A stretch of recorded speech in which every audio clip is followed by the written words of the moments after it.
low vision, or have another print disability which makes reading, holding a book, or turning a page difficult or impossible. The content is copyrighted by the respective publishers. For more information, please visit us on the web at nfradioreading.org. Hello, this is Corrine, and for the next hour, I'll be reading from the August 11th, 2026 issue of the Wall Street Journal on the Niagara Frontier Radio Reading Service. Thank you for joining us today. The highlights under business and finance are: deep in a $1 trillion pay package approved by Tesla's shareholders is an escape clause that could pay off for Elon Musk in several ways if he folds the automaker into his SpaceX empire. Major U.S. stock indexes fell, with the S&P 500 slipping less than 0.1%, and the Dow and NASDAQ retreating 0.1% and 0.3% respectively. A reading of the U.S. labor market from the Conference Board rose in July, suggesting potential payroll growth ahead.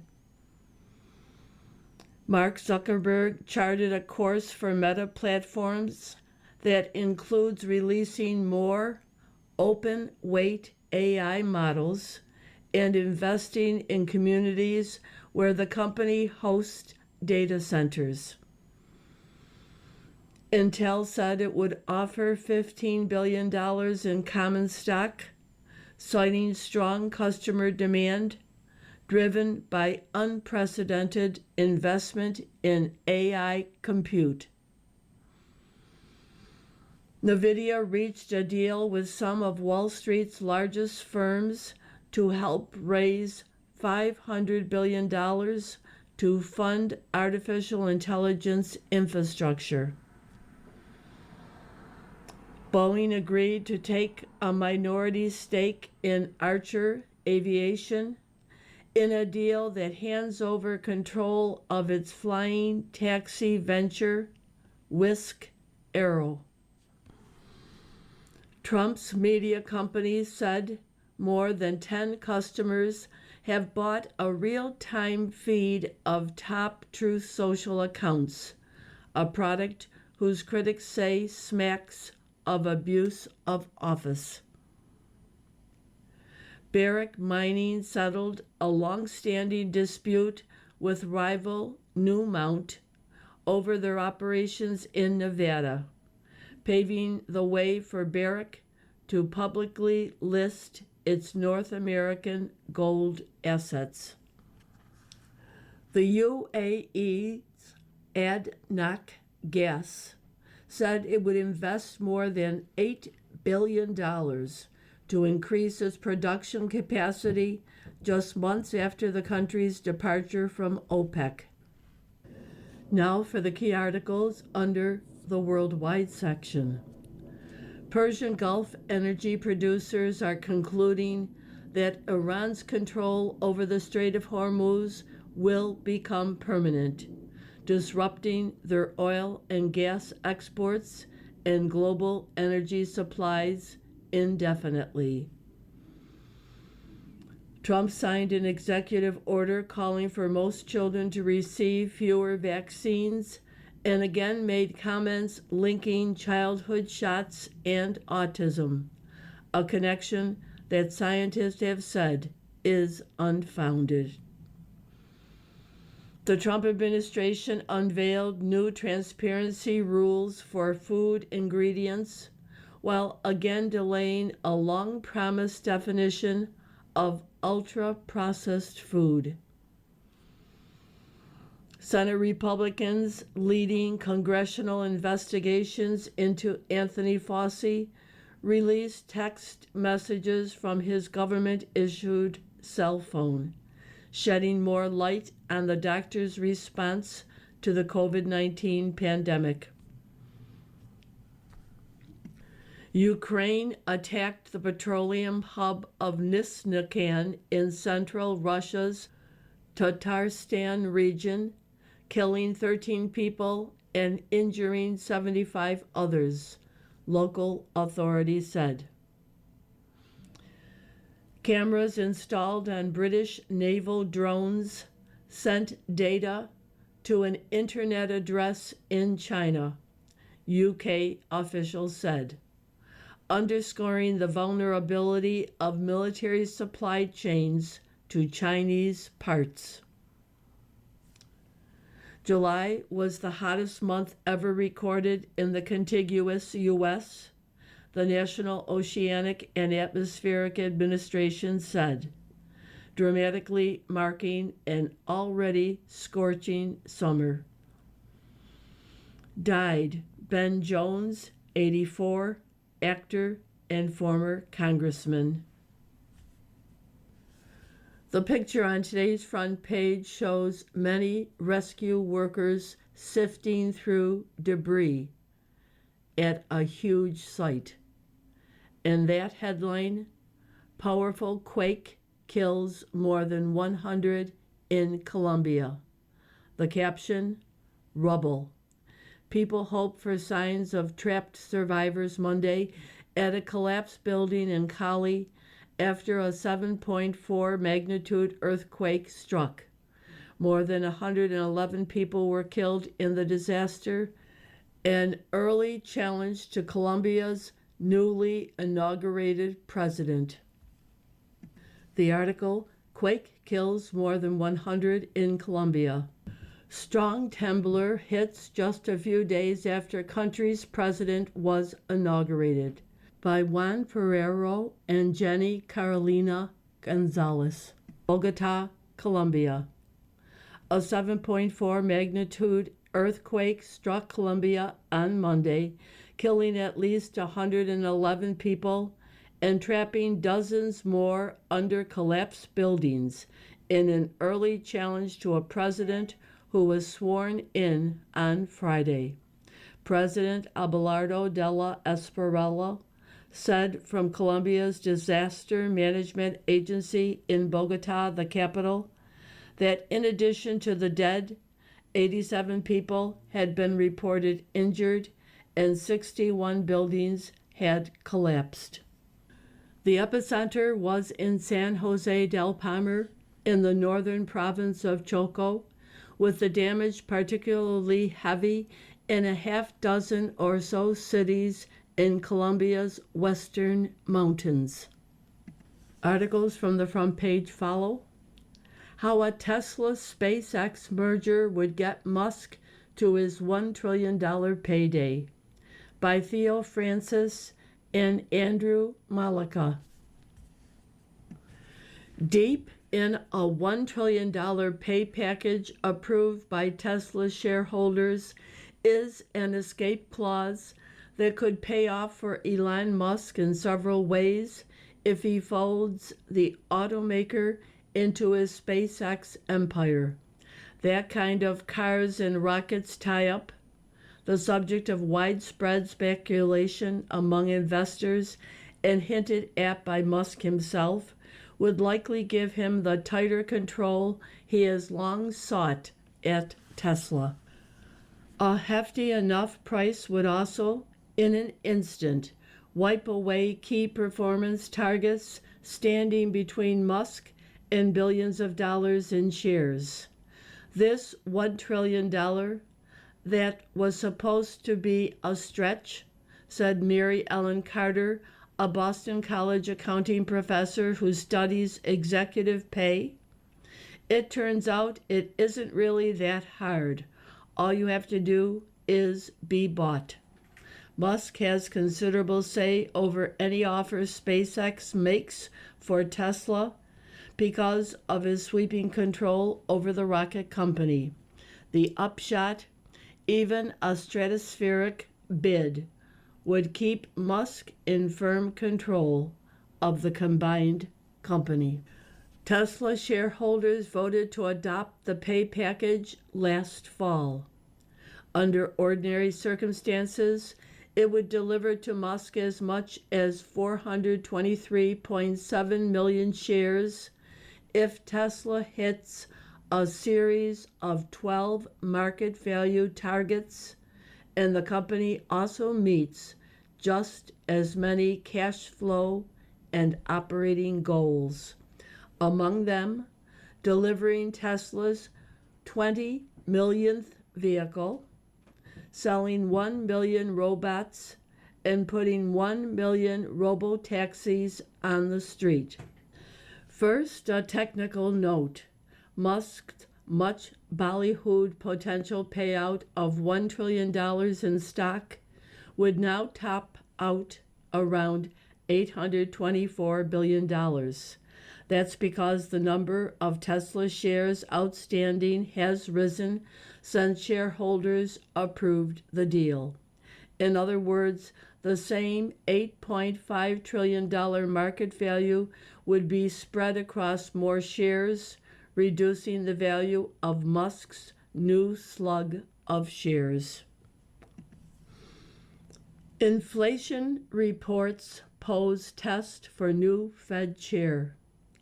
Monthly readings take on outsized import after Warsh's tough talk on prices, by Nick Timiraeus. Federal Reserve Chairman Kevin Warsh envisions a central bank whose interest rate decisions don't hinge on the latest monthly data. That vision might have to wait. 2 inflation reports over the next month are set to shape whether his colleagues push to raise rates in September or extend their pause. A cool number in Wednesday's release of the July Consumer Price Index would relieve pressure on both Warsh personally and a policy committee weighing whether it has misread the U.S. economy. A firm one could force him to demonstrate with action what he struggled last month to convey in words. The Consumer Price Index feeds into the Fed's preferred inflation gauge to be published later this month.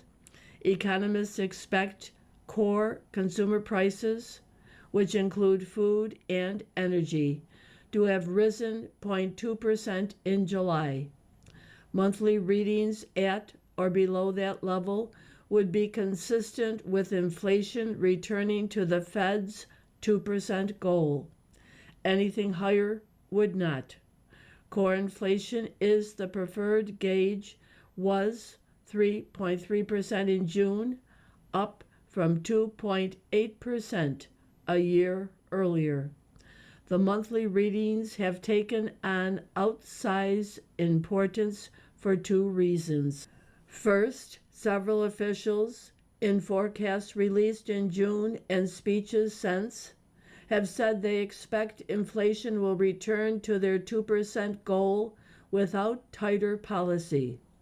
They thought tariffs would raise prices once and fade, and energy would follow crude oil lower as Middle East hostilities quieted. Instead, the shocks have persisted and overlapped with a newer one, a surge in prices for technology equipment and software tied to the artificial intelligence build-out. The coming reports will show whether these officials can still defend their forecast. Second, Warsh has made getting inflation down his signature theme, and that has left him with expectations to meet. The Fed held rates steady last month as broadly expected, but investors reacted with doubts when Warsh didn't explain the decision. Asked whether higher rates were the remedy if inflation didn't come down, Warsh said they could be part of, but maybe not primarily, the solution.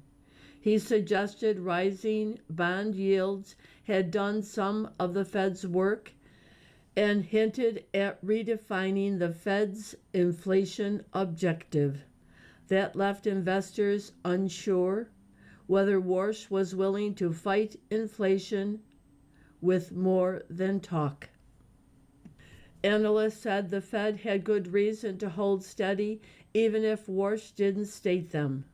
Labor costs have been growing slowly relative to productivity, making a broad price breakout less likely. Tariff-related contributions appear to be fading, and methodological changes should revise down core inflation in the Fed's preferred gauge in September. You are listening to a reading of articles and features from the Wall Street Journal on the Niagara Frontier Radio Reading Service. The American tourist has become unstoppable. A supercharged U.S. economy helped transform a nation. By Rachel Louise Ensign and Chelsea Delaney. L. Lenza's parents traveled overseas 3 times after immigrating to the U.S. in 1961. Lenza estimates he's taken 500 trips in 50 years. His home office is filled with self-printed books with reflections from each one. He's working on more. The semi-retired 70-year-old has already been to Barcelona 3 times in the past year. You have more time and more money, he said, of his current phase of life. The clock is running out. American travel has transformed in recent decades.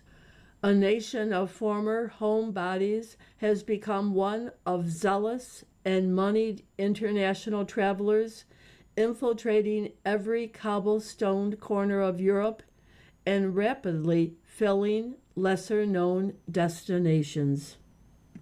Americans took a record 24 million trips to Europe in 2025. Portugal received nearly 5 times the number of U.S. visitors last year as it did a decade earlier. Greece took in 4 times as many. Consulting firm Tourism Economics expects American visits to Europe will have increased another 5% by the end of the year.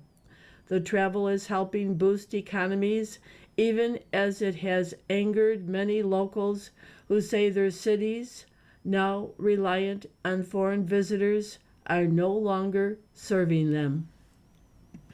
Behind the shift is a supercharged U.S. economy that in the course of a generation has created a larger and wealthier class of Americans that views travel as an essential rather than a luxury. Older Americans who are driving this new era of travel hold about $110 trillion in wealth. They're also living longer and looking to make the most of those years. Gulf states are resigned to Iran control of Strait. By Summer Saeed and Benoit Falcon, Dubai. Persian Gulf energy producers are concluding that Iran's control over the Strait of Hormuz will become permanent, disrupting their oil and gas exports and global energy supplies indefinitely.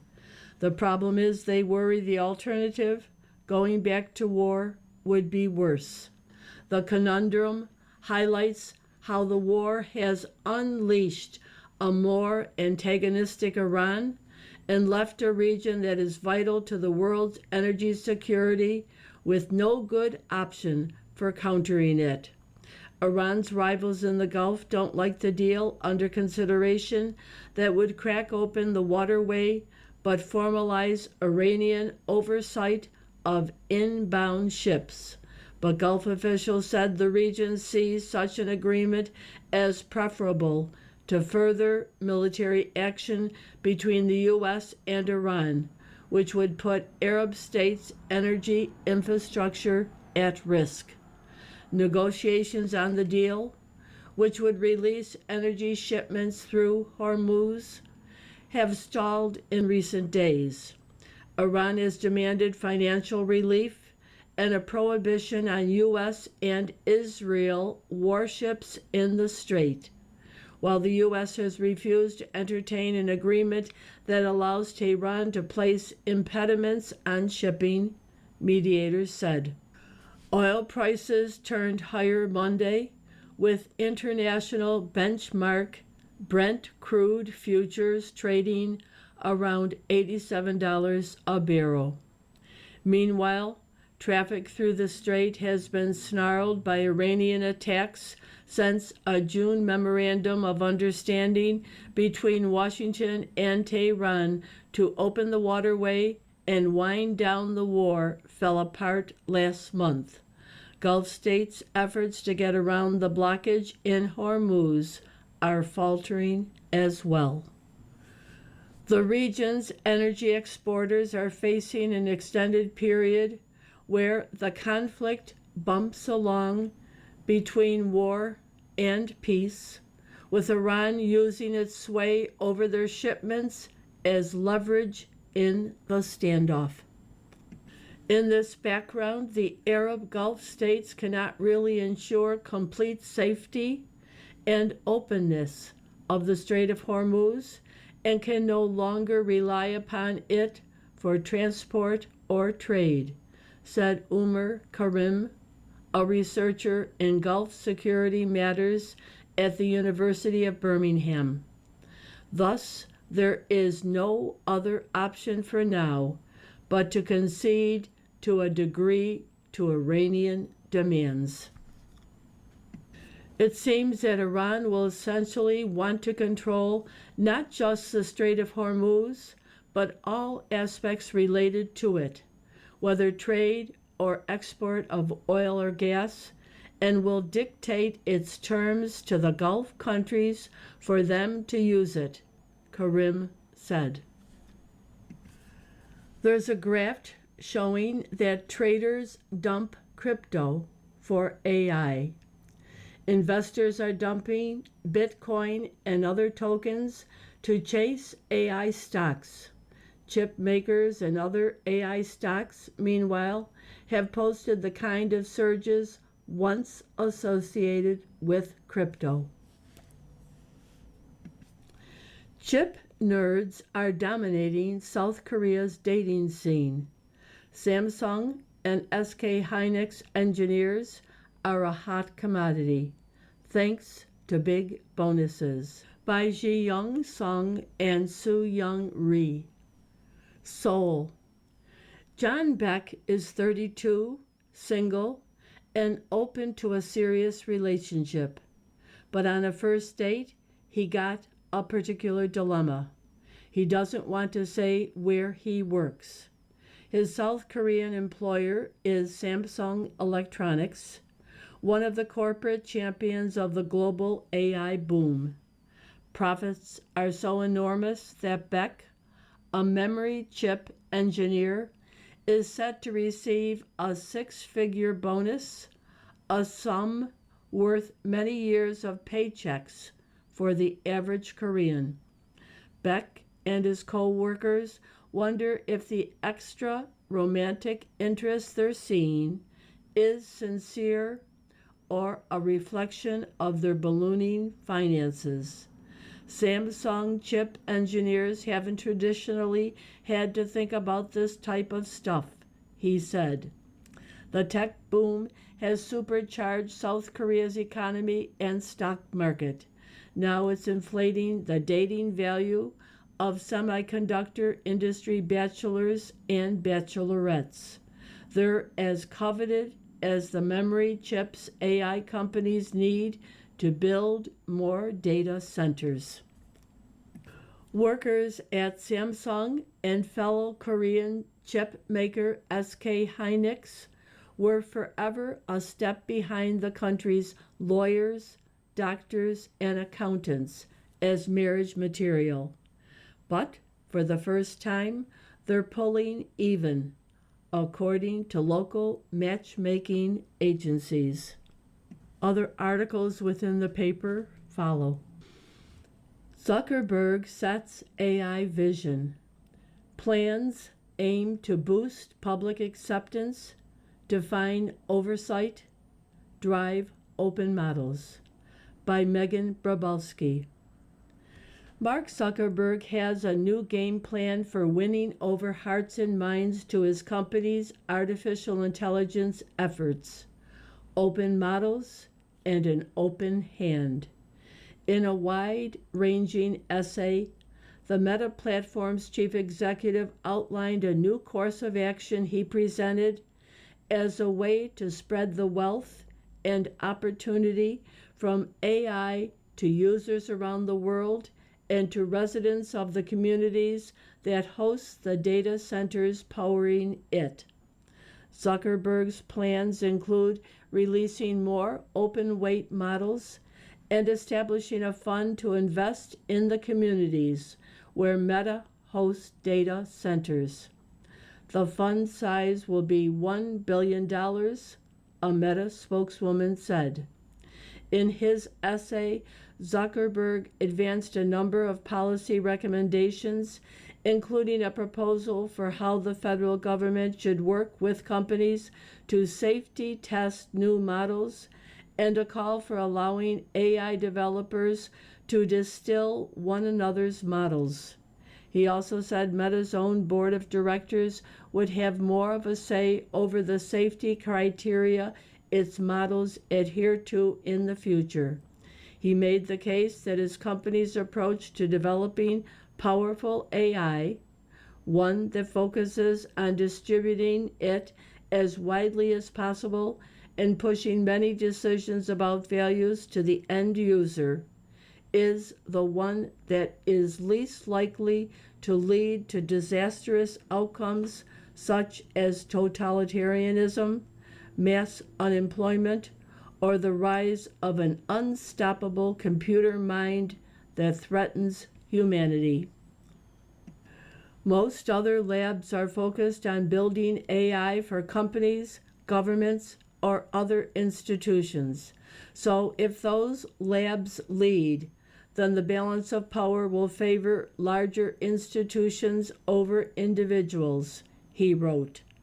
Meta's mission, since our founding, has focused on putting power in people's hands. If our beliefs and principles lead, then the balance of power will favor individuals and a better future for everyone. UK drone cameras sent signals to China. Military worries rise over weapons' potential vulnerability to cyber hacking. By Alistair MacDonald, London. Cameras installed on British naval drones sent data to an internet address in China, UK officials said, underscoring the vulnerability of military supply chains to Chinese parts. The signal, which came from a component in the cameras, didn't broadcast any sensitive information, a spokesman for British Ministry of Defense said. The issue was discovered in a routine cyber vulnerability assessment, he said. A thorough investigation found no evidence of MOD data or systems being accessed, compromised, or transmitted externally, he said.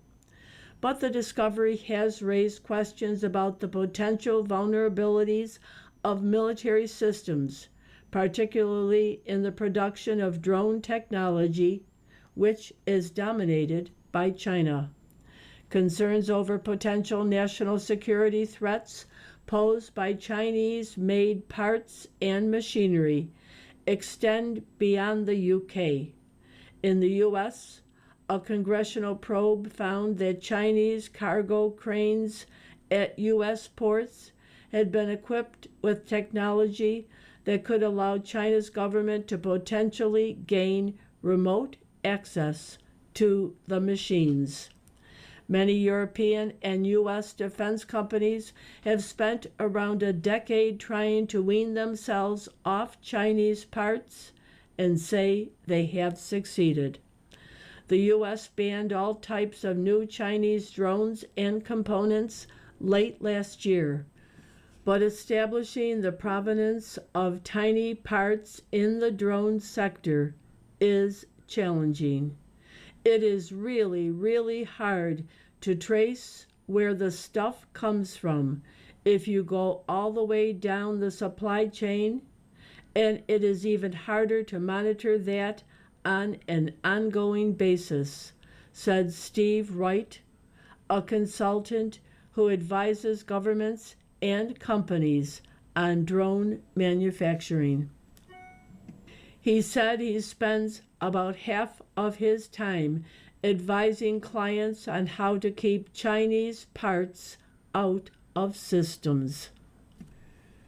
You are listening to a reading of articles and features from the Wall Street Journal on the Niagara Frontier Radio Reading Service. From the editorial page, keeping the economic pressure on Iran. Trump's blockade may be the best answer to the regime's rising demands. Iran's demands are rising, and does President Trump have the patience to wait them out? That may be the defining question at this stage in the mishandled Iran war. On Sunday, Iranian Foreign Minister Abbas Araghchi again said that an agreement with Oman on the Strait of Hormuz was in its final stages, but that it wouldn't be enough for Iran to let traffic resume. At least Mr. Araghchi is being honest this time.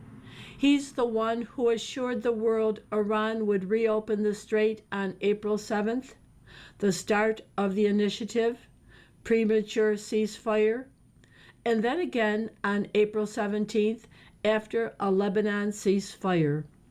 For Iran to let ships pass, the foreign minister now says the U.S. would have to pay reparations for damage from the war. The U.S. naval blockade would also have to end.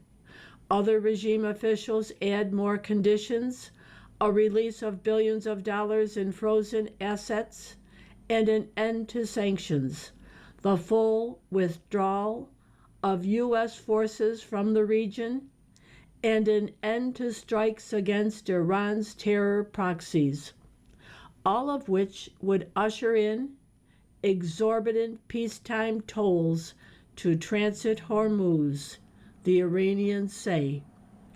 The demands are outrageous, but not surprising.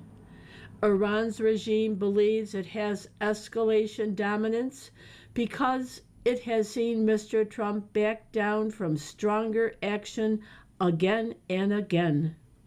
It also sees the parade of leaks that the chairman of the Joint Chiefs, General Dan Kane, is looking for an exit from the war, and that the U.S. has all but run out of certain types of long-range missiles and interceptors. If the latter is true, then Mr. Trump's Sunday remark that we are low-keying it may be more sensible than his usual military bluster.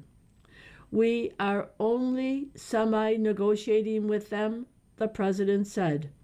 We are just watching Iran with its huge inflation and the fact they have no money.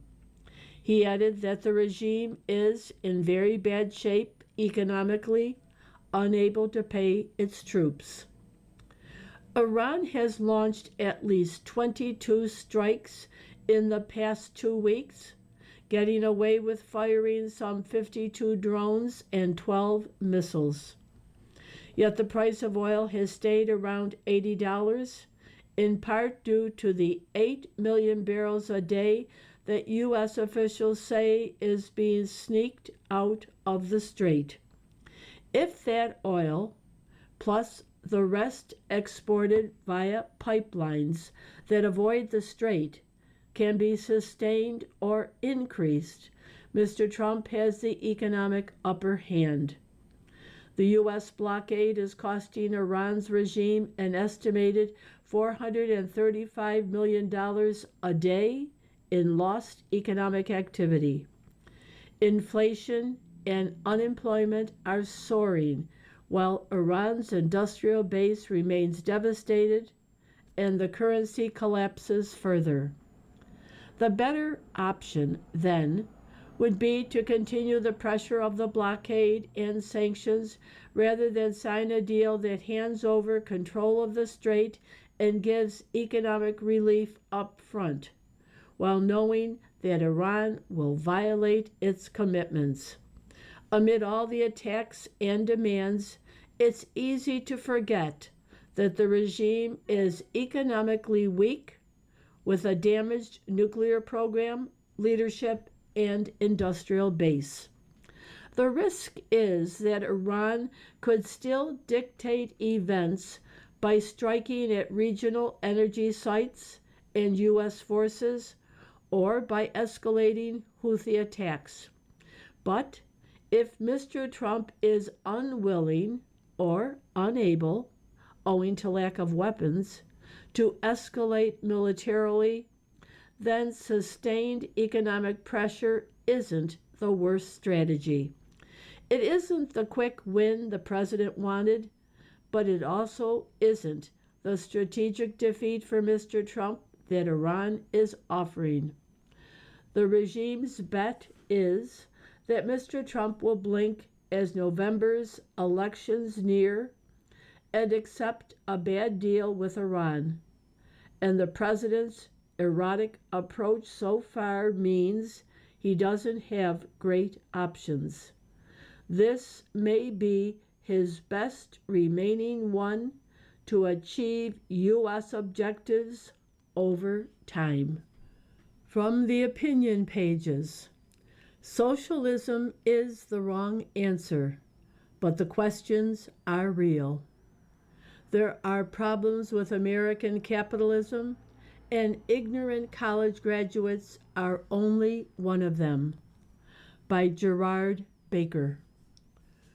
Like miniskirts and mullets, obsolete political ideas will eventually come back into fashion if you wait long enough. Those of us who thought we had buried socialism in the graveyard of failed projects with Prohibition and the Ford Etzel must learn to suppress our surprise that it's back in vogue.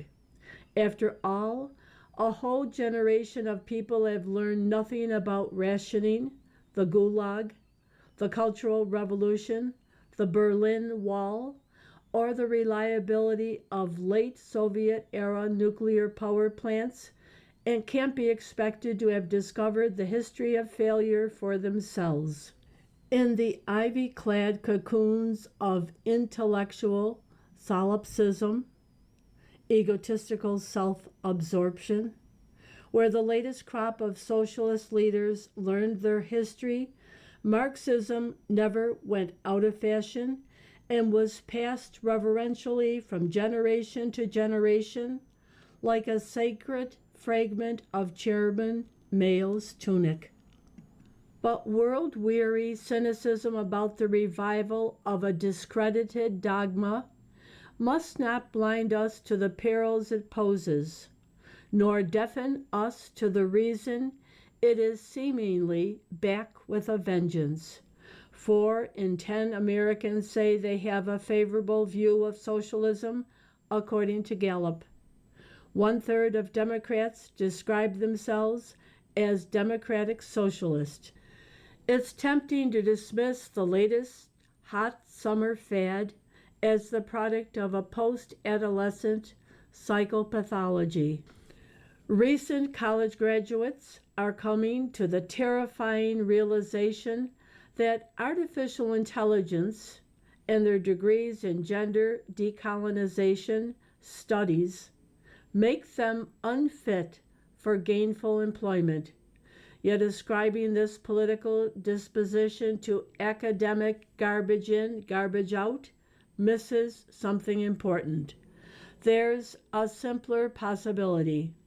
The widespread popular dissatisfaction with the working of modern American capitalism may be the product of some real objective problems in the way American capitalism is working. Income and wealth inequality on a scale not seen in a century. The concentration of economic, cultural, and increasingly political power in a class of technology leaders whose products are dissolving the bonds that keep society together. The tightening nexus between business elites and the people who control the political process.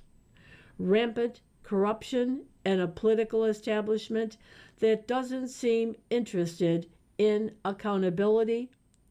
The revival, after decades of stable prices, of inflationary pressures that are pushing the cost of living to painful levels, and not only for those with a taste for luxury burritos.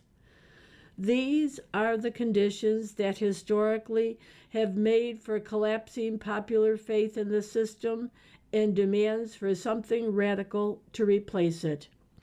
Inequality is a feature of capitalism and a sign of its health.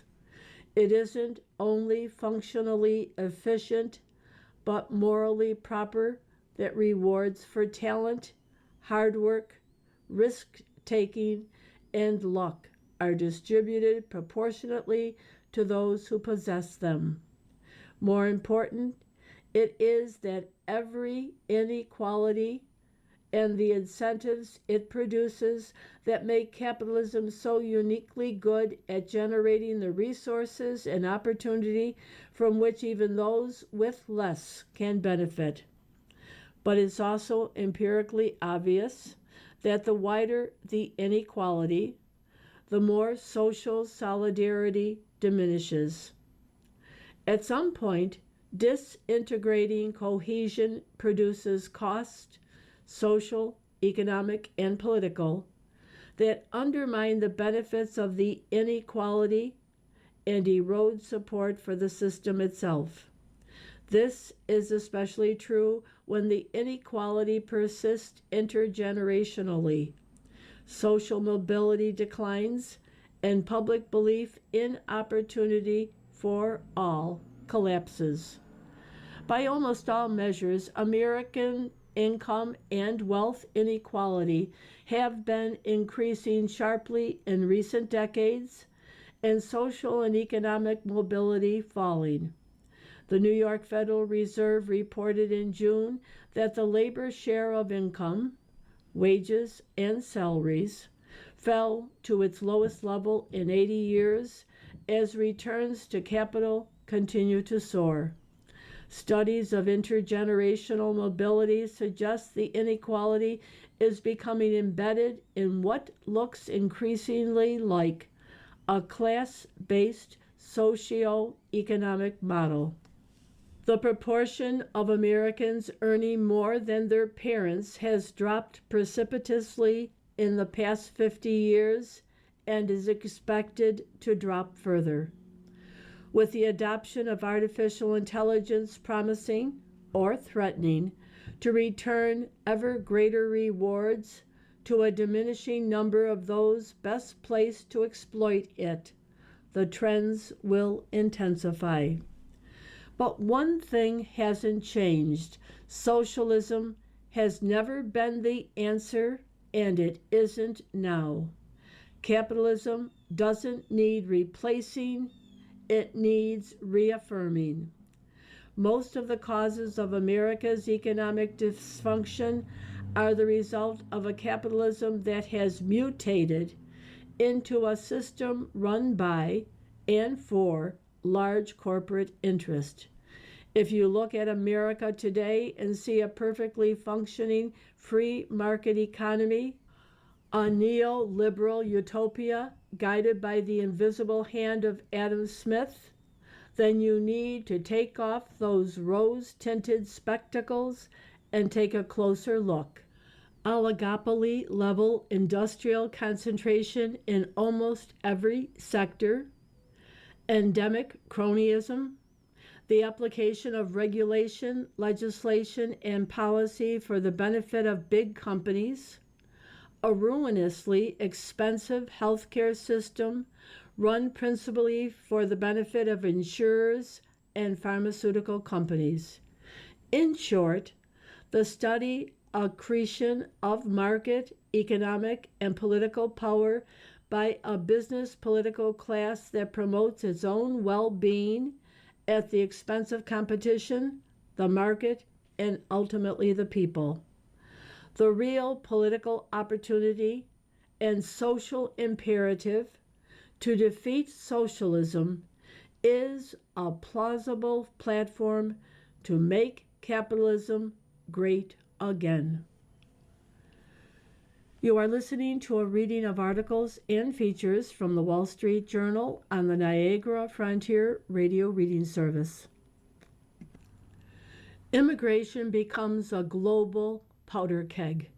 As the modern era of mass migration ebbs, nations should act or risk a backlash. By Walter Russell Mead.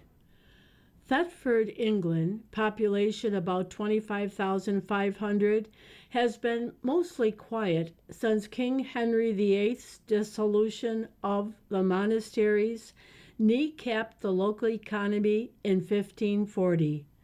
But several nights of violence last week put the Norfolk market town in the news. Crowds angry at plans to house asylum seekers at a nearby Royal Air Force site attacked buildings where migrants were believed to be sheltered. An uneasy peace returned over the weekend, but British authorities worried that the anti-foreigner violence could spread. Thetford is only one place where migrants and locals' resistance to mass immigration are making headlines. Images of migrants streaming across the border from Morocco into the Spanish city of Ceuta electrified viewers globally, created headaches for the government in Madrid, and led Italian Prime Minister Giorgia Meloni to introduce border controls against non-Europeans traveling from Spain. Something historic appears to be happening. The modern era of mass migration may be coming to a close. History suggests that opposition to immigration rises as migration becomes more common.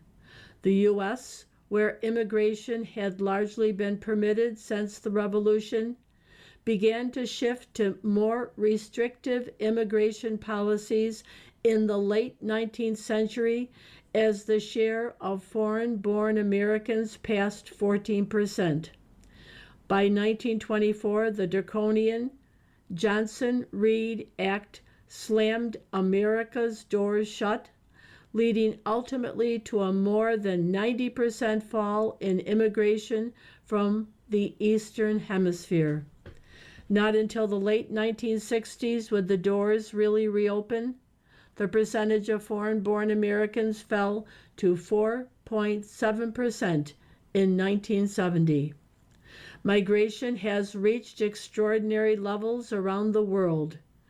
According to United Nations estimates, between 1990 and 2024, the number of migrants globally nearly doubled, rising from 154 million to 304 million.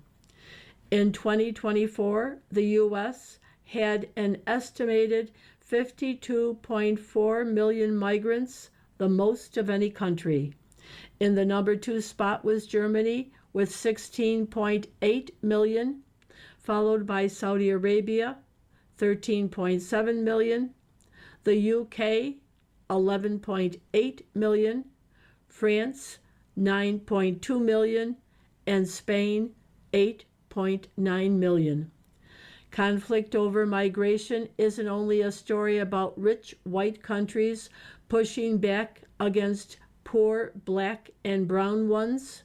More than 178,000 immigrants have left South Africa for other African countries in recent months, many leaving voluntarily in the face of mob violence. In 2025 alone, Iran, and Pakistan combined have returned more than 1 million Afghan immigrants and refugees to their country of origin. The Dominican Republic's policies on Haitian immigrants and refugees are significantly tougher than those of the U.S. Bangladesh is resisting Indian efforts to return alleged illegal migrants forcibly across the roughly 2,500-mile boundary between the two countries. Those who claim that opposition to elevated levels of immigration stems from racial or religious bigotry miss the point. Black South Africans rioting against migrants from other majority black sub-Saharan countries aren't so different than the white anti-immigrant rioters in Thetford. In any case, the message is clear. Resistance to migration means that borders are going to be less open everywhere. In recent years, American immigration advocates have argued that falling birth rates create a need for more immigrant labor. Those arguments are less convincing in the face of the accelerated automation that artificial intelligence appears ready to unleash. Yet, to keep our lead in the technological revolution, America still needs scientific, entrepreneurial, and technological immigrant talent. Beyond that, the hard work and ambition of less skilled but hungry immigrants remain an important driver of economic growth. For Americans, the question is how to achieve a rational and humane immigration policy that is also politically sustainable. Our current legal framework likely will need to change. Total numbers, including refugees and anyone already illegally present who is legalized, would be capped, and the ceiling would drop when unemployment rates among Americans are high. Some percentage of slots would be reserved for people with special talents and skills. For the rest, we may well give citizens of the Western Hemisphere preference over global immigrants, with families of current citizens receiving an additional boost. Mass refugee resettlements like that of about 100,000 Somalis after 1990, or the currently active program for white South Africans would end. This would be the first time that an era of mass global migration has ended. The U.S. was only one of many countries to shut the doors on immigrants and refugees in the early 20th century. In 1900, migration was largely unregulated around the world. By World War II, almost no country was welcoming immigrants. Reasonable action to restrict and control migration today will, one hopes, avoid the excessive crackdowns, to say nothing of mob violence, that the world has seen. But time is short. Countries that fail to act thoughtfully now will likely face a backlash in the near future. WNBA asks, "What is a W?" by William McGurn. The Women's National Basketball Association has crossed over into Saturday Night Live. In the latest episode, Dejanay Carrington, a player for the Chicago Sky, struck the Indiana Fever's Sophie Cunningham in the head as she made a layup. After officials reviewed the footage, Miss Carrington was called for a flagrant foul and ejected from the game. Minutes later, she posted from the locker room on Threads, a social media platform, "White privilege at Indiana Fever." Miss Carrington is black and Miss Cunningham is white, But the irony is that race isn't even the most divisive issue here. The most divisive issue regarding Sophie Cunningham and women's basketball is men in the WNBA. The key to understanding this fight is recognizing that as much as progressives want men who say they are women to be allowed in women's sports, they don't have to get fat to win.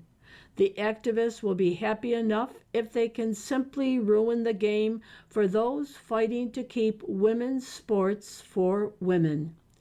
For what this movement really opposes is truth and the norms based on truth. If all they achieve is to advance the idea that norms are arbitrary expressions of personal preference, they win big. That's what makes Miss Cunningham a target. Her offense is recognizing the truth that differences between men and women are real and substantive. I want to protect young girls in a locker room or young girls in sports who shouldn't have to go against biological men, she told ESPN. It's a legitimate concern rooted in her experience as a professional basketball player, and widely shared too. A 2025 New York Times poll reported that 79% of Americans believe men who identify as female should not be allowed to compete in women's sports. Yet this is the headline in The Atlantic, the sports department of the New York Times, after the Cunningham-Carrington dust-up. The WNBA conversation is no longer about basketball, and Sophie Cunningham doesn't get why. Maybe it's The Atlantic and the larger world of sports journalism that don't get it. Still, the challenge for the powers that be in sports is to define women in a way that at once is coherent and pays obedience to the progressive canon.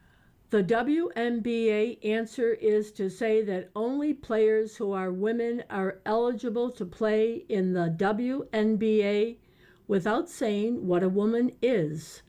That contradiction is proving untenable. WNBA Commissioner Kathy Engelbert issued a memo on Friday promising a task force to discuss the topic thoughtfully, respectfully, and in alignment with the long-standing values of our league.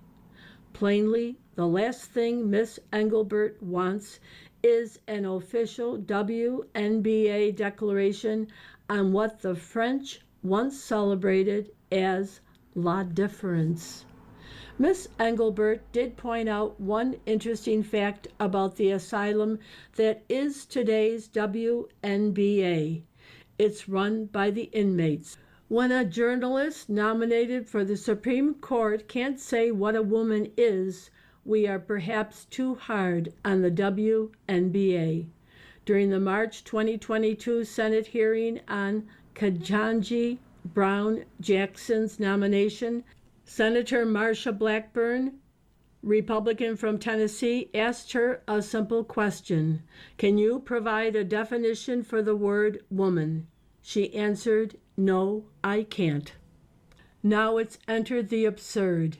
Two men who played for the NBA, Enes Kanter Freedom and Royce White, have just announced they will enter next year's WNBA draft. Mr. Kanter explained his move on X. If simply declaring who you are is all that's required, then I meet every single requirement